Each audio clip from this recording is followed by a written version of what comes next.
Les dernières secousses à caractère sismique ressenties aux alentours de Gardanne inquiètent les habitants. C'était vendredi dernier, là, c'était 21h30 à peu près. Donc on a senti une secousse, tout le bas de la maison, le premier étage a tremblé. Et ça fait 2 fois dans 40 ans presque que je reste à la même maison. J'ai entendu, franchement, ça m'a fait un peu peur parce que j'ai dit, attends, il y a quelque chose qui s'écoule chez moi. Le maire de Cadolive connaît bien le phénomène. Cadolive est situé dans un territoire où la mine est très présente, puisque à l'époque, chaque commune avait son puits de mine. Donc nous sommes habitués à avoir justement ces petites vibrations, ces petits mouvements de sol, qui sont dus généralement à des failles qui s'affaissent dans le cadre de la réorganisation des sous-sols à travers la venue de l'eau. Et tout ça fait que, personnellement, étant né à Cadolive, connaissant le village depuis 44 ans, je ne suis pas trop inquiet.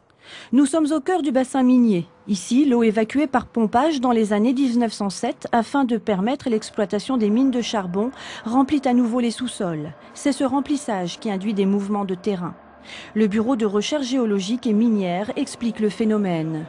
L'eau remonte dans la mine. En remontant, elle va réorganiser un équilibre existant. Donc on va avoir un nouvel équilibre.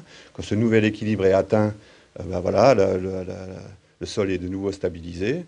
On sait très bien que lorsque l'eau remonte dans une mine anciennement exploitée, peut créer, dans certaines conditions, des petits événements sismiques, donc une réorganisation des terrains. La montée des eaux souterraines s'effectue sous haute surveillance à l'aide de sondes et de micros sismiques reliés à ces coffres. Voilà, donc ces zones-là, donc Pépin, Cadolive, Saint-Savonin, Fuveau, Biver, donc Gardanne en réalité, c'est des zones qui sont à moindre profondeur, qui ne seront pas concernées par la remontée de l'eau et dont on surveille par une méthode qu'on appelle microsismique la tenue. C'est la fameuse galerie de la mer qui servait autrefois au transport du charbon qui va diriger les eaux depuis mi-mai jusqu'au port de la Joliette sur 14 km. En juillet prochain, le pompage des eaux vers Cap Pinède à la Joliette débutera pour une vingtaine d'années. Les mouvements souterrains devraient alors se faire discrets.